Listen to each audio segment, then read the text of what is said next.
Hi everyone, and thank you for watching this video. This is a shorter version of the inaugural lecture that I delivered on February 6, 2026, when I took on a position as Professor for the Governance of Complex and Urban Transformations. It is a professorship that is shared between the Institute for Housing and Urban Development Studies and the Erasmus School of Social and Behavioural Sciences in Rotterdam and in the Netherlands. And this video is a shorter version of that speech. It's more condensed, there's fewer jokes, but it gets to the point more quickly.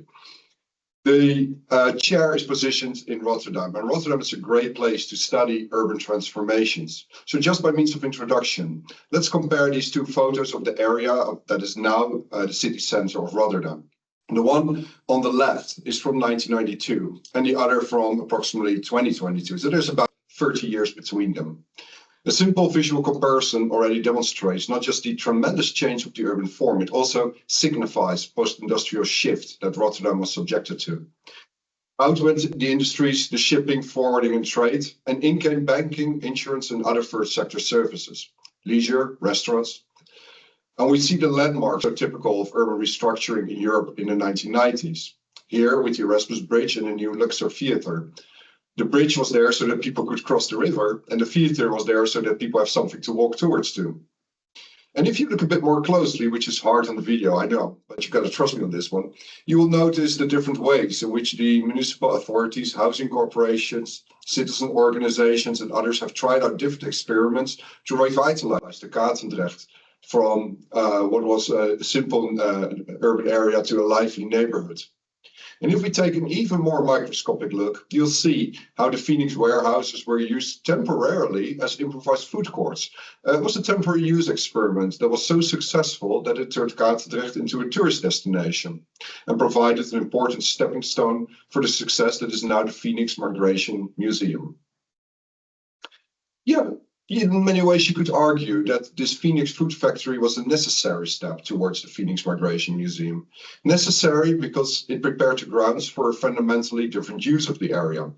Not sufficient though, because the Phoenix food factory alone was not the only factor. It did so in conjunction or in combination with other circumstances, including the 2008 global financial crisis that opened possibilities for urban experimentation with temporary use. It also required pioneering entrepreneurs, flexible municipal authorities, and many more such things. In other words, many things have to align to make an urban area work. And a lot of such experiments and other developments have to align in order to transform the city as a whole.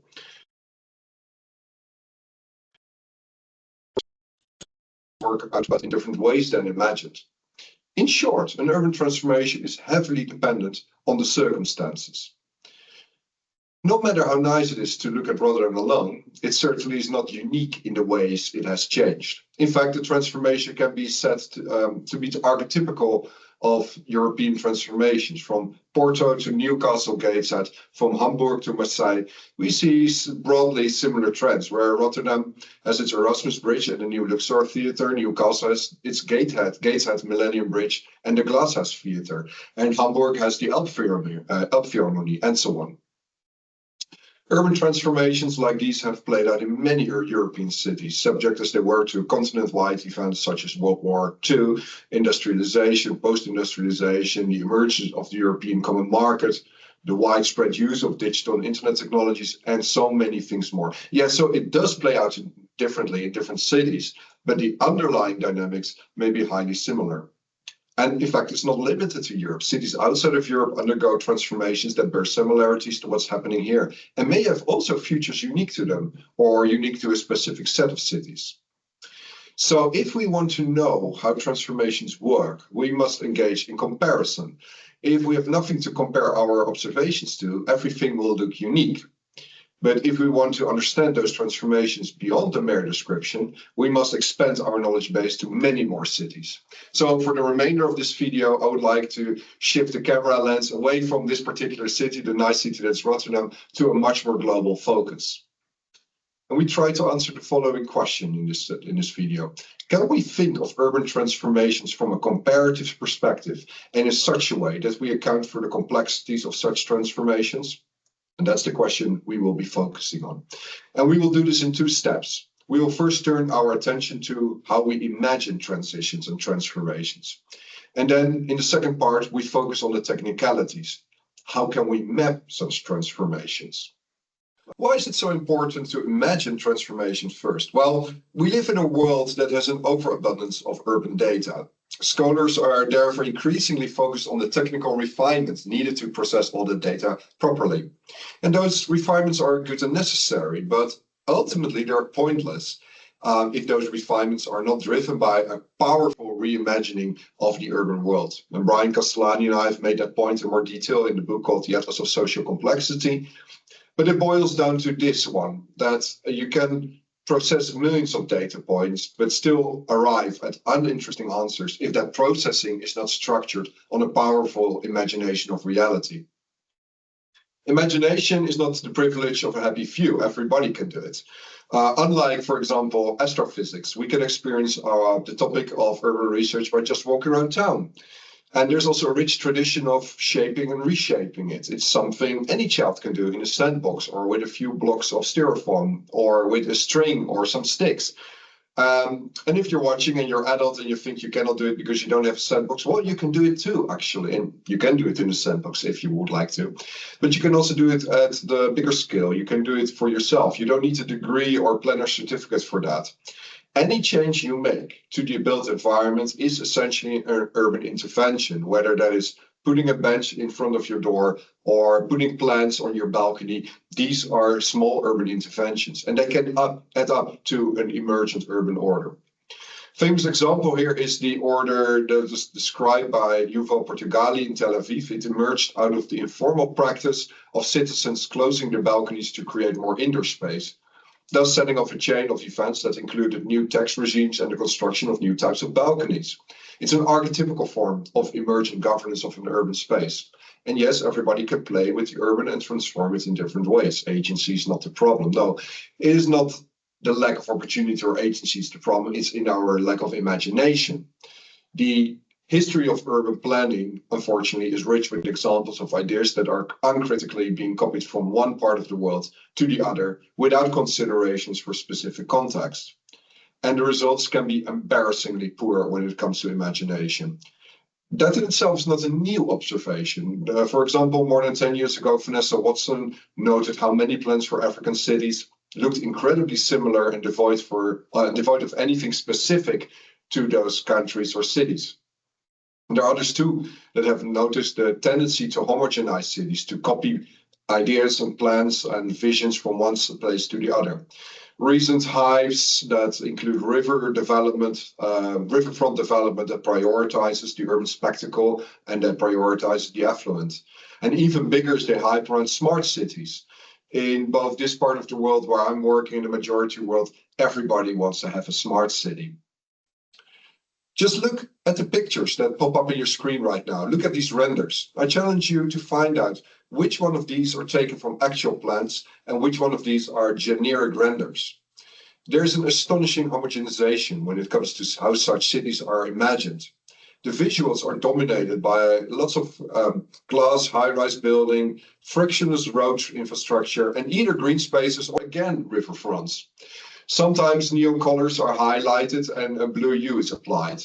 The overall impression to me is always resembling something that could be the set of the movie Blade Runner and then repeated ad infinitum with minor variations. Images such as these are self-reproducing. They multiply quicker than that they actually represent something useful and meaningful. Spardoni, a philosopher, classifies those images as being violent. They are violent because they tell you what you are not or what your city is not. They punish you for what you have not or what your city doesn't have. So I find those visualizations and the ideas behind it incredibly unhelpful. At best, they express a kind of futurist nostalgia, a neon-lit longing for a place that it is not. Far worse is that they cover anything that's particular about a city in a blanket of homogeneous ideals that violate the true nature of the place. So I personally have lost track of the number of cities that would like to be the Singapore of the South or the Abu Dhabi of the North or the Silicon Valley of the Netherlands or whatever other place. I don't fault city administrations and people living in cities for longing for a better city. Absolutely not. And I won't criticize those people for looking for inspiration elsewhere. Again, that is fine. But the uncritical, wholesale adoption of ideas without adaptation will bring about more adverse effects than do good things. Images such as these drive a bigger wedge between the haves and the have-not. Those fancy skyscrapers you saw in the image are there because of international capital. They are ideas driven by enterprises that are more interested in selling solutions than in solving a problem. And the violence of such imaginations is real. They promote inequality. They harm the reality of most urban dwellers. And make no mistake, it's not just the images. I'm using images right now because of the video, but it's the entire framing, the words and the narratives around them that keeps these feverish dreams in one place. Nothing of this, I keep emphasizing that, is creative. It's an endless remix of existing ideas. So much so that Spardoni says that as a society, we're not progressing to some kind of end stage. We have already arrived in an endless loop of sameness, an endless virtual dream plaza. Cities as vaporware, basically. It is a warfare of urban imagination that only leads to homogeneous ideals and the assumption that there's a singular end state for every city on this planet. It's expressed as a linear progression through different stages of diminishing variety towards the end stage that we currently imagine as being full of glass towers, frictionless transportation, sensor, mobile apps, and all that. It lacks entirely in individuality. There's little to no rooting in a particular context. How come? I would like to refer to the work of the philosopher Yuk-Yui, who is not an urbanist at all, but who is developing a fascinating body of work of thinking about socio-technological systems in a multipolar world. I find it incredibly informative for today's super diverse urbanism. In Post-Europe, a book that came out relatively recently, Yu criticizes the hegemony of Western European thought that has and that continues to dominate the discourse about the future of the world. It's driven by what he calls a technologos. It's the logic inherent to technological change, and that is also inherently Western and geared towards one particular vision of the future. That focus on the technologos creates an echo chamber in which the same ideas are repeated here and in the majority world. If we project that idea onto debates about urban transformations and desirable futures, it takes very little to see the same technologos reflected in uniforming ideas, for example, about how important the free enterprise is, or that progress always means progress towards a European or an American city. People dealing with the urban as planners, policymakers, tech entrepreneurs, whatever else, often are caught in such echo chamber. The echo chamber is too much about what to have, shiny digital skyscraper, apps, what have you not. It is not enough at all. It's too little about what to be as an individual and as a collective. So where to next? What we should engage in is what I call liminal imagination. Liminal imagination is the kind of imagination that helps to open the door, to cross the threshold into a new world of understanding. It's about entering the world that you feel is across of the threshold of your current understanding, but that is currently still lacking in articulation, in shape, in substance. The argument is this: we should not fill the void in our imagination with things, materials, or otherwise that we have seen in other places. Those templates and cookie cutter ideas can never, should never replace your own imagination. If you do not see what the future could look like, if you have no imagination, you have to try harder instead of filling it up with unimaginative slop. It's not about optimizing what we have already or copying what others have, but about rediscovering what we are within a specific urban context. So liminal imagination requires from us that we start feeling at home with not being at home. It's a search for individuality in a world that we generally do not understand well, and it can be confrontational, if only because it questions the templates we're comfortable with. The feeling of not being at home, a kind of intellectual homelessness, but increasingly also physical homelessness, is a very strong impetus for generating new imagination. It's not idle talk. It's important to feel lost before recomposing the future. So liminal imagination takes place in between places, in underdefined spaces, in transitions from one place to the other. It's in the moment where one feels lost, when there are no immediate or obvious anchor points.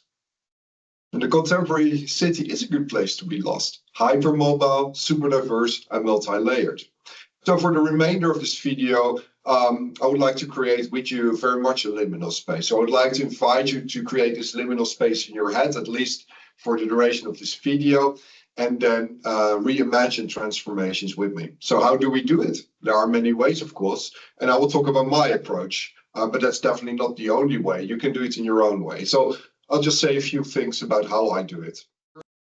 At the individual level, I take my cues from the composer Paulina Elveros. And she says that this kind of reimagining requires observing, noting with all senses, the entire sensory system, and to discern all that there is in a single moment in time, and to observe the transient nature of every point in time. Everything flows, especially in the urban. And to understand this is to experience is to understand. So observe, walk around, listen to people, take pictures, sit down, experience the place. These are the kind of activities that come naturally to most urban researchers. But Oliveros makes the point that observations must come without any thoughts of ideas that structure the world even before we start observing and experiencing. One can also engage in liminal imagination in other ways. So just as an example, here are a series of photographs that I took from various places, different places on the globe. And I use these to make sketches using simple charcoal drawings to bring out the transformations which I feel are in these photographs. I would like to feel transformations even before conceptualizing research or doing data analysis or developing a technique. These drawings are simply me playing around with ideas such as chaotic pendulums, phase shifts, hysteresis effects, as I feel them from observing the urban places I was in. We can bring out that movement a bit more. Here, the experience of places have been transformed into essentialist photos, and then to drawings, and then to animations to bring out the urban dynamics. There is nothing that should be explained right now. After all, it's a liminal space we are creating here. So we're not just observing the transformations, we are creating mental transformations too. A number of artists and academics have written about the importance of listening to the urban, with Oliveros being one of them, but there are others too, such as B.G. Nielsen. And I agree, and do the same by recording urban sounds and remixing them in such ways that they create, for me at least, essentialist soundscapes of the city. So let's explore our liminal imagination a bit more. What are the deep mechanisms of urban transformations? Consider, for example, the rhythmic flow of urban dynamics. Cities have multiple layers of rhythmic processes that follow their own logic. Planning processes have their cadence of plan preparation, stakeholder consultation, formalization, implementation. Urban policy process follows similar patterns. Investment, construction, the sales of real estate follows a pattern that's partially aligned with planning processes, but also partially with the movements of the economy. Contrast the difference of rhythms between a family in an informal settlement that does not have the means to look beyond what the next day may bring, to that of a family in an affluent area, whose members can buy their way out of daily worries and who can focus on the longer term. That's a very different rhythm. Consider the change of pace from a quiet rural town that urbanizes at a fast rate. There are rhythms everywhere. In short, we can think of the urban as a cacophony of rhythms that, like any improvisational music group, may align at some point. If there's alignment, a transformation may take place. And lack of transformation may indicate that the alignment is missing. Those rhythms are often also conceptualized as cycles, which is another imaginative way of capturing transformations. In many ways, cycles express repetition of rhythms, a set of recurring measures. Think of the political cycle and contrast that one to the cycle of urban regimes. Both are cyclical, but the length of the cycle differs considerably, the political cycle being much shorter than the urban regime one. Other cycles may be economical or the life cycle of the built environment, with investments being written off and making space for change. If cycles align, a transformation may take place. Moments of alignment can lead to something special. An emergent urban order. Emergent, as some of you who watch this video know very well, considers the relationship between parts and wholes. So while there's a number of different conceptualizations of emergence, it's widely accepted there's a qualitative difference between the constituent parts and the outcome at the system level. So in popular jargon, the whole is more than the sum of the parts. And this is of pivotal importance because it highlights that under certain specific combinations of circumstances, specific outcomes may be produced. These are location specific. It draws attention to the observation that what works in one place may or may not work in another place. And this is an extremely important lesson because for too long the urban has been shaped by the iron conviction that there's one best way of governing the urban. I'm talking about the sort of uniform policy recipes that have been promoted in so many places and by so many international organizations, such as the use of market mechanisms and public-private partnerships to solve all kinds of urban complexities, or the idea that participation is always the best way of solving local problems. And sure, it may work in some places, but not necessarily in others.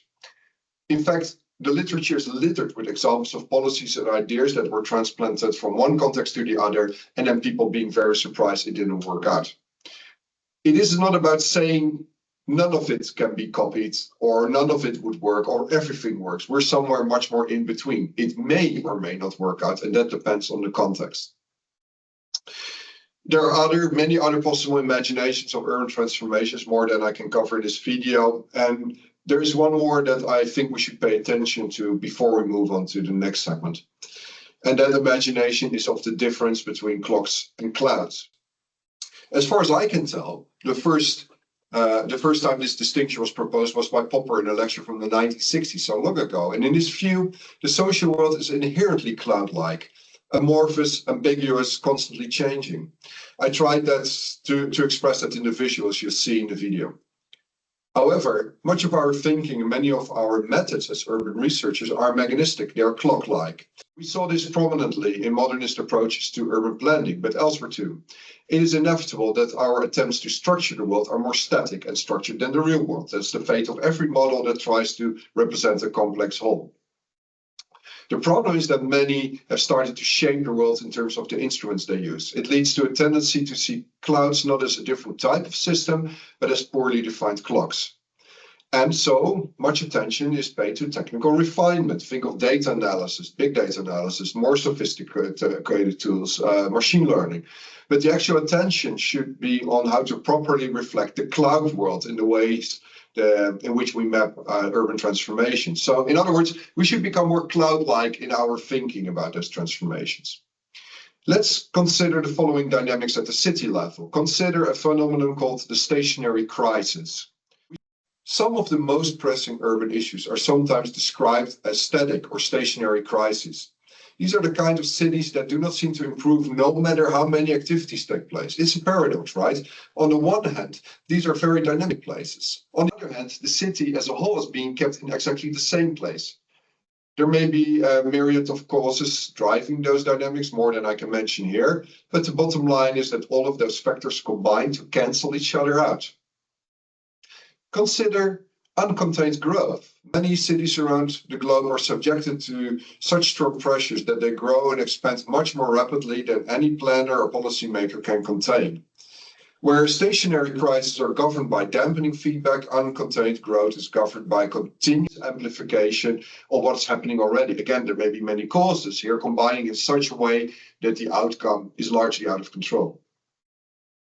Consider shrinkage. It may be hard to imagine that big cities can disappear, but the history of mankind has shown that they can disappear through crisis, but also through slow shrinkage over decades. Shrinkage is the inverse of uncontrolled growth. It can go at a very slow rate, but it can then also accelerate. Consider how diminishing population growth will make it harder to offer public health services and community service, after which people will stay away from those places because of the lack of those services. So there's a reinforcing effect there. And just as in growth, the reinforcing effect can accelerate, but with an outcome that's unfavorable. And I'm sure you can think of other such dynamics. And I would like to emphasize that liminal imagination is not something that ends at the individual level. It also applies to urban collectives. And note the plural here, collectives. Today's hypermobile urban world has given rise to a super diversity that defies unified and almost romanticized conceptualizations of what the urban collective is. Instead, people adjust their identities depending on the circumstances. This happens both in the offline and the online communities. Stigler's transindividuation offers a key here. Transindividuation is the process through which new collectives reimagine their collective pasts in order to articulate a new common future. And invariably, this will bring in elements of nostalgia and homesickness. This is to be expected in a world that is very mobile. But at the same time, and exactly because of this superdiversity, the urban world has also generated a vast wealth of new impulses, novel conjunctions, and off-center technologies from which new futures may emerge. They are not very often not represented in official plans, but they are there. So for us as urbanists, the task is to move just beyond the experience of the urban world. We can step outside of the building that I'm in or the room that you're in when you're watching this video. We can see and feel the urban. We can smell it. We can hear it. We can touch this, and you may even want to taste it. Don't lick the building, though. However, that experience can be fleeting. It can fade away once we step again inside again, close the door behind us. So we must, this is our duty, convert those experiences into something that is more permanent. So let's talk about the imaginations I just presented and put them, see how we can put them into urban research. As social scientists, we look at the world primarily in terms of data points. For some, the data points may be a quantitative measure in a large data set. For others, it may be the lived experience in a particular neighborhood. And ultimately, they are all markers, telltale signs of the change that take place in cities. So they are the entry points for us to start tracking those changes. So let's now try to structure data points according to the imagination that we just discussed in this video. For this, I'm indebted to academics such as David Byrne and Sofia Palierin. Sofia and I, in particular, have been working on this transformation from conceptual ideas to technical methods for quite a number of years. And if you can just look up our papers online. The key to this step is to approach the urban from a case-based perspective. And conventionally, this is seen as a qualitative approach and not a numerical approach to urban change. A much more useful distinction is between case-oriented and variable-oriented research. A variable-based approach concerns itself with finding general patterns across a limited set of aspects across a large set of data points. And a case-oriented approach is focused on understanding patterns regarding multiple aspects across a selected set of cases. And the latter is an excellent starting point for us because it respects the specific circumstances of a case, while at the same time allowing to see patterns across cases, thus not walking into the trap of seeing every aspect of a case as unique. They're not. In turn, it requires from us that we engage in a process called casing, which is the act of defining and delineating cases in scope, time, geographical locations, and many more such aspects, depending on the researcher's interest. There's a lot of detail to casing, much more than I can cover in this video, but one thing stands out. If you want to trace transformations, we have to trace them over a longer period of time. And once we start doing that, we will notice that cases go through different stages. For example, from industrial to post-industrial use, from informal to formal settlements, from low density to high density, or from plan to implementation. They are the markers of the rhythms and the cycles we imagined earlier on. So we let the rhythms we experience guide us in demarcating different stages. And this then takes us to an important question. What are the conditions under which a new stage starts? Obviously, there are many factors that play a role in a transformation and in a change from one state to another. Many indeed, but it's not an unlimited number, not everything goes. So although a lot of stuff happens every day in cities, not all of these things contribute to a transformation. There's a technical term for this. It's called the space of possibilities and attractor basin. You don't need to remember the terminology, but you should imagine in the case of city, a neighborhood, or a housing project, as transforming through this space of possibilities. There are multiple possible futures at any point in time, but not an unlimited number of futures. Exactly what direction the case takes depends on the specific set of conditions active at any point in time. And for the current purpose, let's imagine that this space consists of 4 factors A, B, C, and D. Yes, of course, I'm aware that 4 factors is extremely limited, but remember, this video is liminal imagination, not an actual research project. So bear with me for a moment. Here we see those conditions distributed from top to bottom. They represent time. Multiple factors, but not all, may contribute to the transformation from one stage to the other. And here we see it visualized in the route that the case follows through the space of possibilities. And as I mentioned before in my introduction, comparison is key. So let's add another case to the mix. We should keep adding more cases, the more research we do. I leave it at 2 for the moment. Even having just 2 cases can be incredibly useful. The hypothetical example here shows something called multifinality, and that is under similar, not same, but under similar sets of conditions, the 2 trajectories move in 2 different directions. We also note something that's called the bifurcation point, the exact moment in time when the cases move in 2 different directions. That calls upon questions. What happened in those moments? What combination of conditions moved the trajectory in one direction or the other? What role do policy interventions play in this change?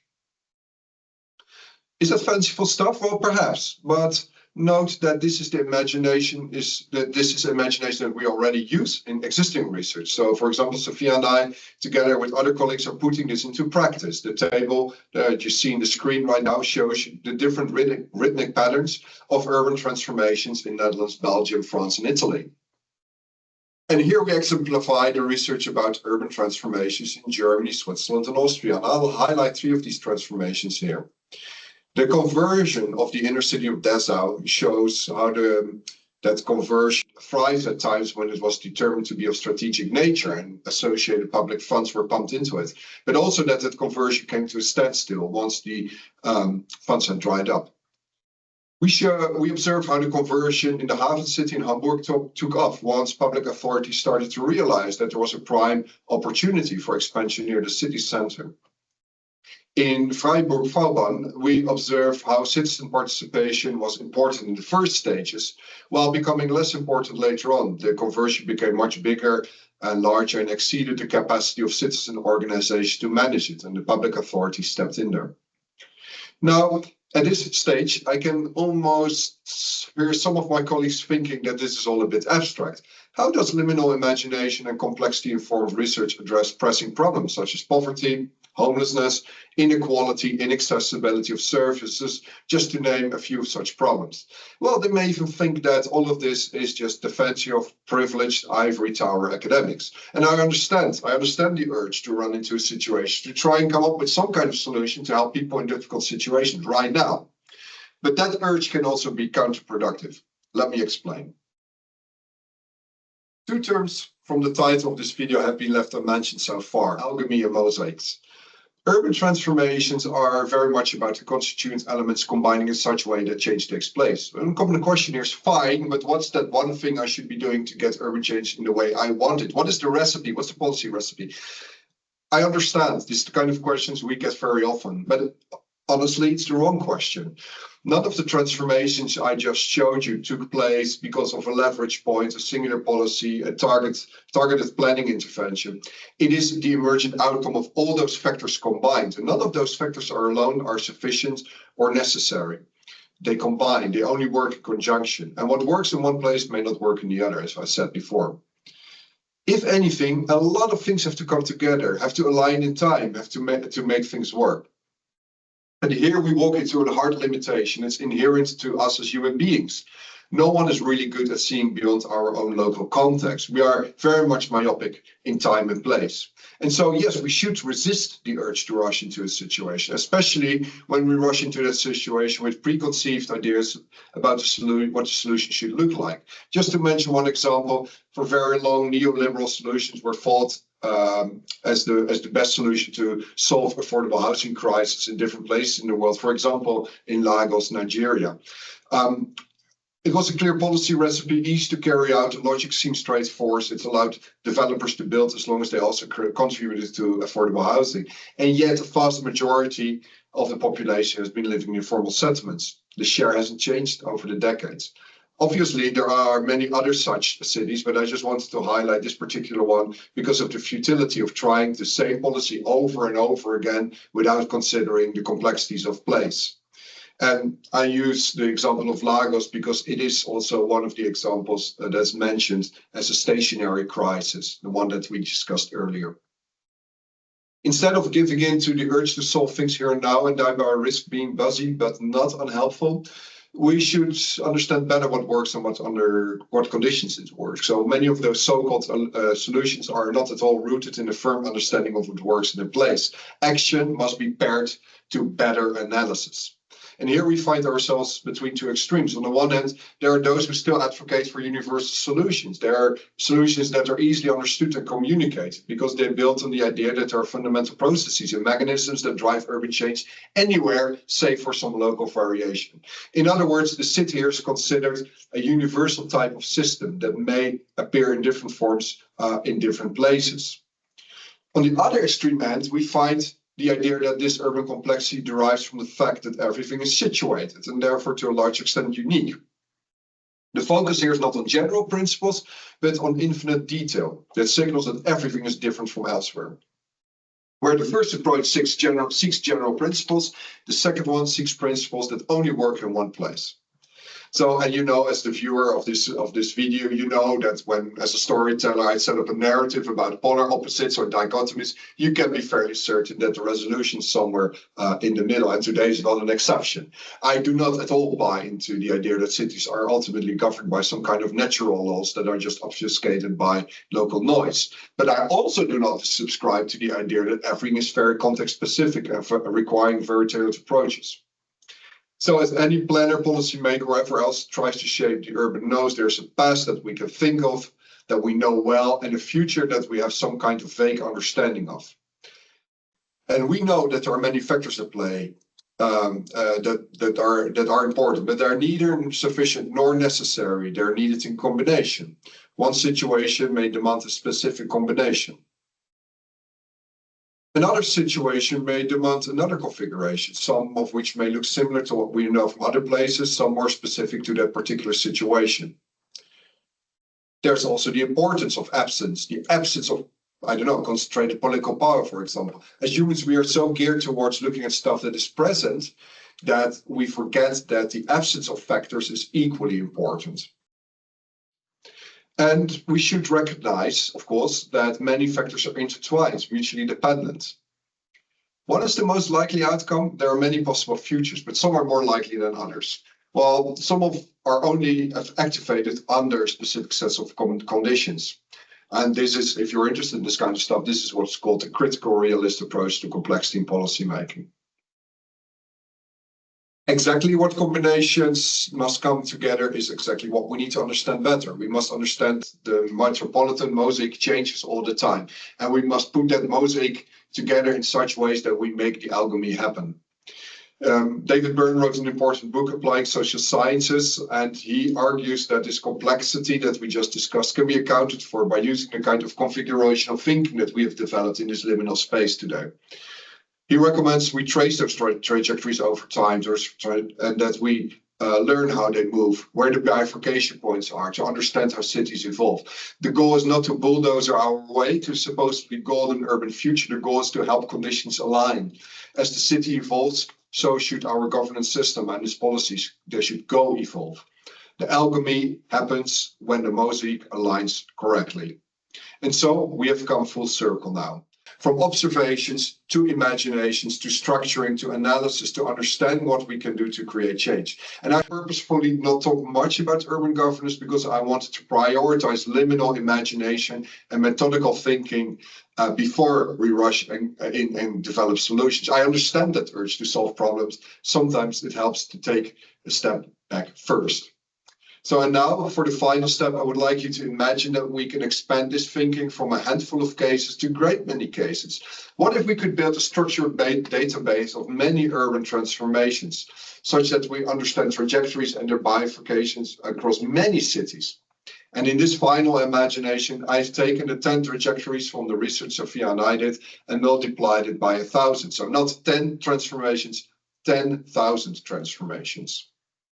There's acceleration, there's deceleration, there's growth, shrinkage, bifurcation, and steady states. There are different trajectories for similar transformations that move in different directions. And I'll leave it here. I'll leave this video open-ended, and I hope it will also leave you with both questions and inspirations for future research.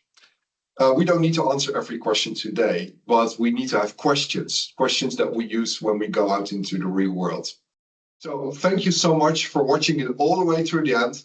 I'm very much looking forward to hearing or reading your thoughts you may have about urban transformations. Feel free to reach out. Thank you so much.